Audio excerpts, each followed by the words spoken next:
The world saw only the failure. They watched Leo Vance, a marathon champion, crumble just steps from the finish line. The cameras caught his pain, his confusion as he stopped running. Silence swept the crowd. Rivals raced past. Headlines called him a quitter, questioned his heart, his character. Overnight, Leo became a cautionary tale, a hero turned ghost. The public's cheers faded to whispers of pity and scorn. He was written off, his name a footnote in the sport he once ruled.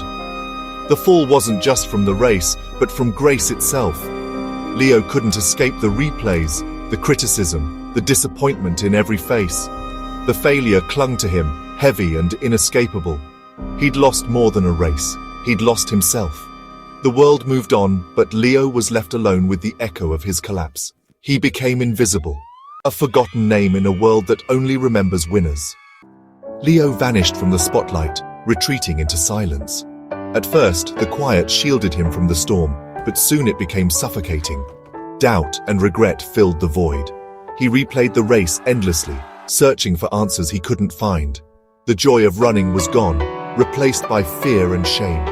He isolated himself, feeling he'd failed everyone, friends, family, himself. His running shoes gathered dust, reminders of a life that felt lost.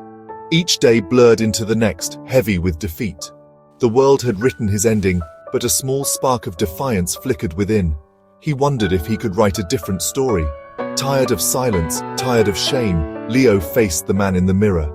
He was counted out by everyone, including himself. But deep down, he wasn't ready to be a ghost. One cold morning, Leo laced up his old shoes and ran. No cameras, no crowds, just him and the empty streets. Every step hurt, but he kept going, not for medals, but to find himself. His comeback was private, a secret pact. He trained on forgotten trails, rebuilding piece by piece. A new coach focused on effort, not winning, helping Leo rediscover his love for running. The work was lonely and grueling. Doubt lingered, but the outside noise faded. This time, he ran to silence his own doubts. Slowly, his body grew stronger. His mind grew stronger. He learned to forgive himself, accepting failure as part of his story. He was no longer running from his past. He was running toward a new self, one defined by quiet resilience. The pain became familiar, the solitude empowering. Leo was ready to return, not as a fallen champion, but as someone rebuilt from within. A year later, Leo's name appeared on a major marathon roster. The world was skeptical. The media replayed his collapse, doubting his return.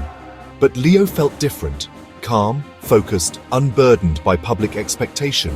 He wasn't there for headlines or redemption in their eyes. He was there for himself, to face the challenge with quiet confidence. At the starting line, he remembered the lonely roads and hard mornings. He was no longer brittle, but stronger, running on self-respect. The starting gun fired. Leo ran his own race, letting the leaders go, trusting his training. He was calm, focused, resolute. The world watched, waiting for him to break.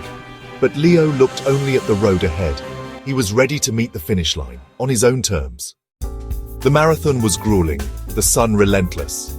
Early leaders faded, but Leo stayed steady, passing runner after runner. He wasn't chasing anyone, just running his own race. Commentators shifted from doubt to awe as he neared the front. The pain was immense, but he welcomed it, proof of his effort and growth. The crowd's cheers felt different now, respect, not demand. Leo crossed the finish line in third, not first, but triumphant.